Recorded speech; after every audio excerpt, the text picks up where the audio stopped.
ओम शांति। 6 फरवरी 2026 की ईश्वरीय महावाक्य। मुरली का सार। मीठे बच्चे, अभी यह चढ़ती कला का समय है। भारत गरीब से साहूकार बनता है। तुम बाप से सतयुगी बादशाही का वर्षा लेते हो। मीठे बच्चे, अभी यह चढ़ती कला का समय है। भारत गरीब से साहूकार बनता है। तुम बाप से सतयुगी बादशाही का वर्षा लेते हो। प्रश्न, बाप का कौन सा टाइटल श्री कृष्ण को नहीं दे सकते हैं? उत्तर, बाप है गरीब निवास। श्री कृष्ण को ऐसे नहीं कहेंगे, वह तो बहुत धनवान है। उनके राज्य में सब साहूकार हैं। बाप जब आते हैं तो सबसे गरीब भारत है। भारत को ही साहूकार बनाते हैं। तुम कहते हो हमारा भारत स्वर्ग था, अभी नहीं है, फिर से बनने वाला है। गरीब निवास बाबा ही भारत को स्वर्ग बनाते हैं। गीत। आखिर वह दिन आया आज। ओम शांति। मीठे मीठे रूहानी बच्चों ने यह गीत सुना। जैसे आत्मा गुप्त है और शरीर प्रत्यक्ष है। आत्मा इन आँखों से देखने में नहीं आती है, इनकॉग्निटो है जरूर, परंतु इन शरीर से ढकी हुई है। इसलिए कहा जाता है आत्मा गुप्त है। आत्मा खुद कहती है मैं निराकार हूँ, यहाँ साकार में आकर गुप्त बनी हूँ। आत्माओं की निराकारी दुनिया है, उसमें तो गुप्त की बात ही नहीं। परमपिता परमात्मा भी वहाँ रहते हैं। उनको कहा जाता है सुप्रीम, ऊंच ते ऊंच आत्मा, परे ते परे रहने वाला परमात्मा। बाप कहते हैं जैसे तुम गुप्त हो, मुझे भी गुप्त आना पड़े। मैं गर्भ जेल में आता नहीं हूँ। मेरा नाम एक ही शिव चला आता है। मैं इस तन में आता हूँ तो मेरा नाम नहीं बदलता।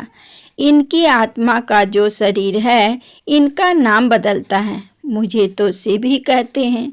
सब आत्माओं का बाप, तो तुम आत्माएं इस शरीर में गुप्त हो, इस शरीर द्वारा कर्म करती हो।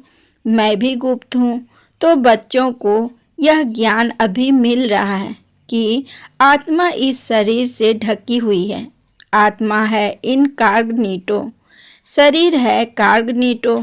मैं भी हूँ अशरीरी। बाप इनकॉग्निटो इस शरीर द्वारा सुनाते हैं। तुम भी इनकॉग्निटो हो, शरीर द्वारा सुनते हो। तुम जानते हो बाबा आया हुआ है भारत को फिर से गरीब से साहूकार बनाने। तुम कहेंगे हमारा भारत। हर एक अपने स्टेज के लिए कहेंगे हमारा गुजरात, हमारा राजस्थान। हमारा करने से उसमें मोह रहता है। हमारा भारत गरीब है, यह सभी मानते हैं, परंतु उन्हें यह पता नहीं कि हमारा भारत साहूकार कब था, कैसे था। तुम बच्चों को बहुत नशा है। हमारा भारत तो बहुत साहूकार था, दुख की बात नहीं थी। सतयुग में दूसरा कोई धर्म नहीं था, एक ही देवी देवता धर्म था। यह किसको पता नहीं है। यह जो वर्ल्ड की हिस्ट्री ज्योग्राफी है, यह कोई नहीं जानते। अभी तुम अच्छी रीति समझते हो। हमारा भारत बहुत साहूकार था, अभी बहुत गरीब है। अब फिर बाप आए हैं साहूकार बनाने। भारत सतयुग में बहुत साहूकार था, जबकि देवी देवताओं का राज्य था। फिर वह राज्य कहाँ चला गया, यह कोई नहीं जानते। ऋषि मुनि आदि भी कहते थे हम रास्ता और रचना को नहीं जानते हैं। बाप कहते हैं सतयुग में भी देवी देवताओं को रास्ता और रचना के आदि मध्य अंत का ज्ञान नहीं था।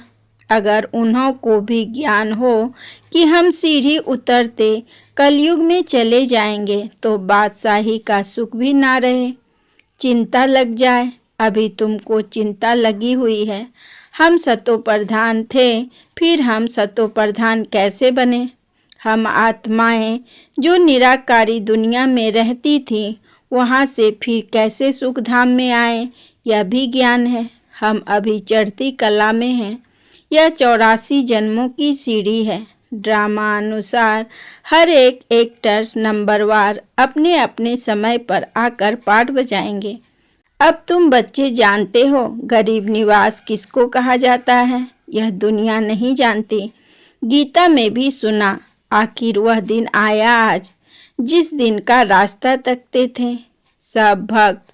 भगवान कब आकर हम भक्तों को इस भक्ति मार्ग से छुड़ाए, सद्गति में ले जाए, यह अभी समझा है। बाबा फिर से आ गया है इस शरीर में। शिव जयंती भी मनाते हैं तो जरूर आते हैं।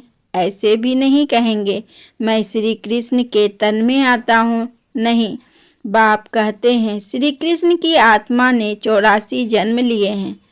उनके बहुत जन्मों के अंत का यह अंतिम जन्म है। जो पहले नंबर में था वह अब अंत में है। तत्वत्वम, मैं तो आता हूँ साधारण तन में। तुमको आकर बतलाता हूँ तुमने कैसे 84 जन्म भोगे हैं।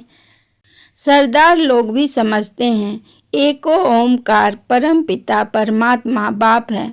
वह बरोबर मनुष्य से देवता बनाने वाला है। तो क्यों नहीं हम भी देवता बने। जो देवता बने होंगे वह एकदम चटक पड़ेंगे। देवी देवता धर्म का तो एक भी अपने को समझते नहीं। और धर्मों की हिस्ट्री बहुत छोटी है। कोई की 500 वर्ष की, कोई की 1250 वर्ष की। तुम्हारी हिस्ट्री है 5000 वर्ष की। देवता धर्म वाले ही स्वर्ग में आएंगे और धर्म तो आते ही बाद में है। देवता धर्म वाले भी अब और धर्मों में कन्वर्ट हो गए हैं ड्रामा अनुसार।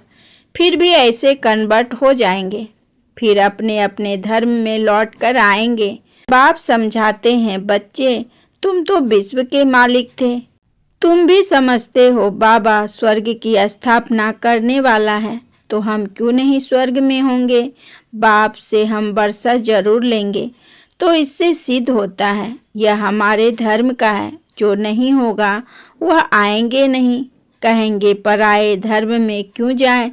तुम बच्चे जानते हो सतयुग नई दुनिया में देवताओं को बहुत सुख थे। सोने के महल थे।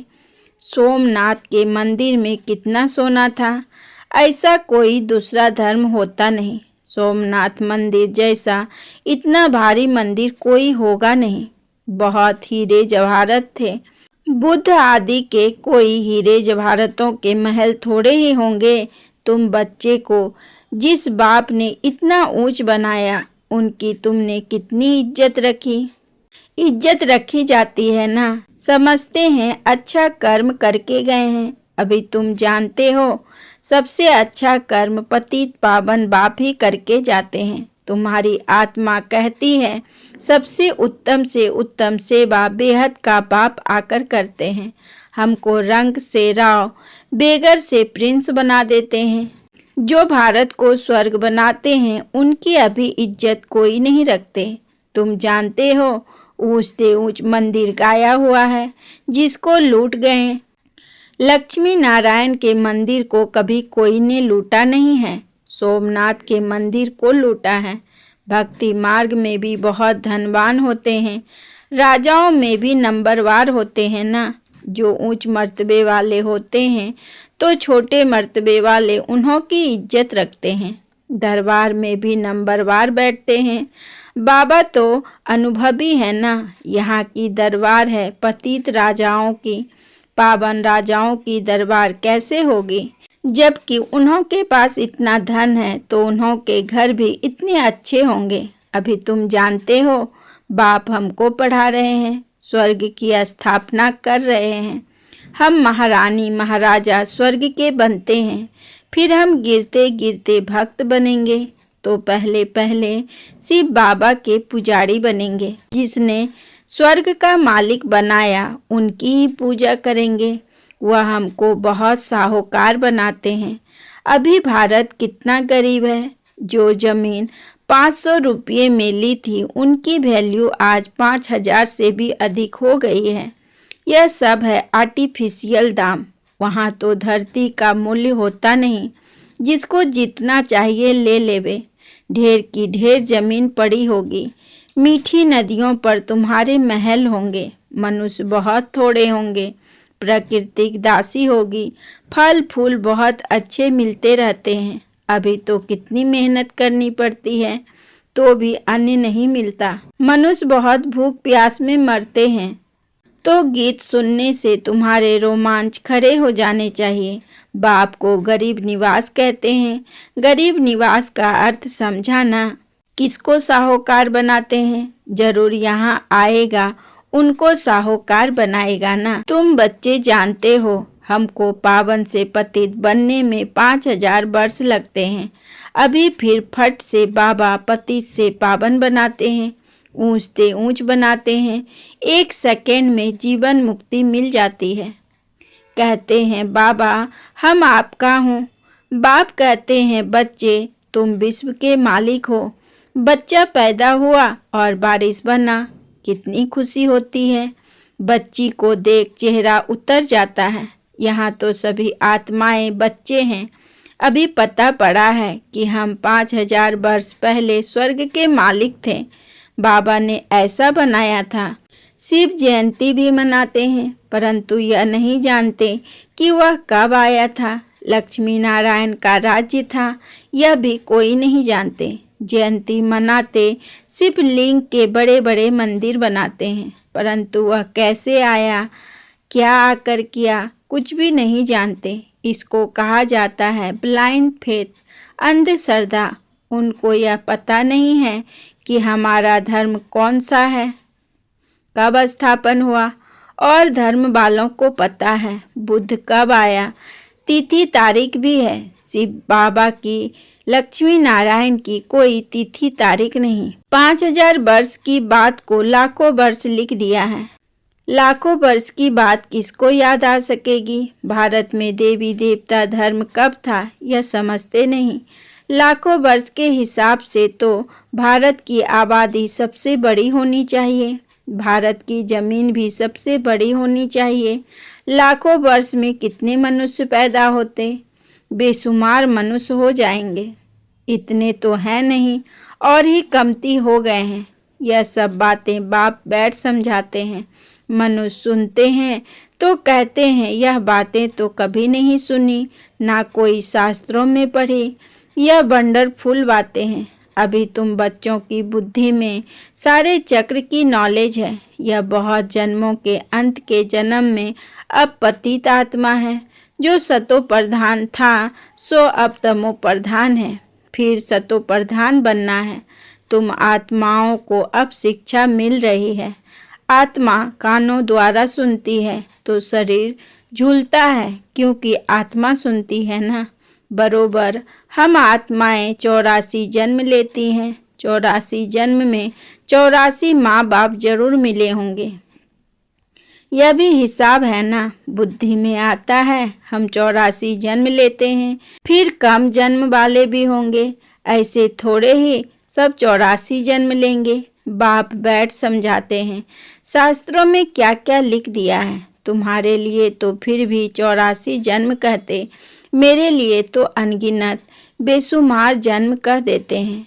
कण कण में पत्थर भीतर में ठोक दिया है। बस जिधर देखता हूँ तू ही तू, कृष्ण ही कृष्ण है। मथुरा वृंदावन में ऐसे कहते रहते हैं। राधे पंथी वाले फिर कहेंगे राधे ही राधे। तुम भी राधे, हम भी राधे, तो एक बाप ही बरोबर गरीब निवास है। भारत जो सबसे साहूकार था अभी सबसे गरीब बना है। इसलिए मुझे भारत में ही आना पड़े। यह बना बनाया ड्रामा है, इसमें जरा भी फर्क नहीं हो सकता। ड्रामा जो शूट हुआ वह हूबहू रिपीट होगा। इसमें पाई का भी फर्क नहीं हो सकता। ड्रामा का भी पता होना चाहिए। ड्रामा माना ड्रामा, वह होते हैं हद के ड्रामा, यह है बेहद का ड्रामा। इस बेहद के ड्रामे के आदि मध्य अंत को कोई नहीं जानते, तो गरीब निवास निराकार भगवान को ही मानेंगे, श्री कृष्ण को नहीं मानेंगे। श्री कृष्ण तो धनवान सतयुग का प्रिंस बनते हैं। भगवान को तो अपना शरीर है नहीं, वह आकर तुम बच्चों को धनवान बनाते हैं, तुमको राजयोग की शिक्षा देते हैं। पढ़ाई से बैरिस्टर आदि बनाकर फिर कमाई कराते हैं। बाप भी तुमको अभी पढ़ाते हैं। तुम भविष्य में नर से नारायण बनते हो। तुम्हारा जन्म तो होगा ना, ऐसे तो नहीं स्वर्ग कोई समुद्र से निकल आएगा। श्री कृष्ण ने भी जन्म लिया ना। कंसपुरी आदि तो उस समय थी नहीं। श्री कृष्ण का कितना नाम गाया जाता है, उनके बाप का गायन ही नहीं। उनका बाप कहाँ है? जरूर श्री कृष्ण किसी का बच्चा होगा ना। श्री कृष्ण जब जन्म लेते तब थोड़े बहुत पतित भी रहते हैं। जब वह बिल्कुल खत्म हो जाते तब वह गद्दी पर बैठते हैं, अपना राज्य लेते हैं। तब से ही उनका संबंध शुरू होता है। लक्ष्मी नारायण से ही संबंध शुरू होता है। तुम पूरा हिसाब लिखते हो, इनका राज्य इतना समय, फिर इनका राज्य इतना समय, तो मनुष्य समझेंगे यह कल्प की आयु बड़ी हो नहीं सकती। 5000 वर्ष का पूरा हिसाब है। तुम बच्चों की बुद्धि में आता है ना, हम कल स्वर्ग के मालिक थे, बाप ने बनाया था, तब तो उनकी हम शिव जयंती मनाते रहते हैं। तुम सबको जानते हो, क्राइस्ट, गुरु नानक आदि फिर कब आएंगे, यह तुमको नॉलेज है। वर्ल्ड की हिस्ट्री, ज्योग्राफी हूबहू रिपीट होती है। यह पढ़ाई कितनी सहज है। तुम स्वर्ग को जानते हो, बरोबर भारत स्वर्ग था। भारत अविनाशी खंड है। भारत जैसी महिमा और कोई की हो नहीं सकती। सबको पतित से पावन बनाने वाला एक ही बाप है। अच्छा, मीठे मीठे सिक्की लधे बच्चों प्रति माता पिता बाप दादा का याद प्यार और गुड मॉर्निंग। रूहानी बाप की रूहानी बच्चों को नमस्ते। हम रूहानी बच्चों की रूहानी बाप दादा को पदम गुना नमस्ते नमस्ते नमस्ते। Good morning. शुक्रिया बाबा, शुक्रिया। धारणा के लिए मुख्य सार। नंबर 1, ड्रामा के आदि मध्य अंत का ज्ञान बुद्धि में रखते हुए सब चिंताएं छोड़ देनी है। एक सतो प्रधान बनने की चिंता रखनी है। नंबर 2, गरीब निवास बाबा भारत को गरीब से साहूकार बनाने आया है। उनका पूरा पूरा मददगार बनना है। अपनी नई दुनिया को याद कर सदा खुशी में रहना है।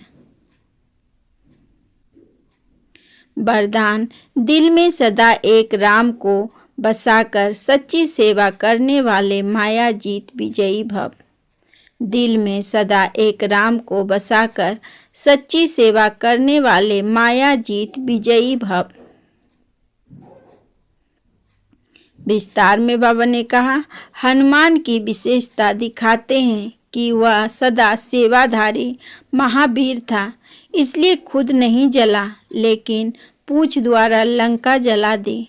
तो यहाँ भी जो सदा सेवाधारी है वही माया के अधिकार को खत्म कर सकते हैं। जो सेवाधारी नहीं वह माया के राज्य को जला नहीं सकते। हनुमान के दिल में सदा एक राम बसता था, तो बाप के सिवाय और कोई दिल में ना हो, अपने देह की स्मृति भी ना हो, तब माया जीत विजयी बनेंगे। स्लोगन, जैसे आत्मा और शरीर कंबाइंड है, ऐसे आप बाप के साथ कंबाइंड रहो। जैसे आत्मा और शरीर कंबाइंड है, ऐसे आप बाप के साथ कंबाइंड रहो। आपको आज की मुरली का सार कैसा लगा, कमेंट में ज़रूर लिखकर बताएं। आपको आज की कौन सी पॉइंट सबसे ज़्यादा टच हुई? अगर वीडियो अच्छा लगा हो तो लाइक, शेयर और सब्सक्राइब करें। कल फिर मिलेंगे नई मुरली के साथ। ओम शांति।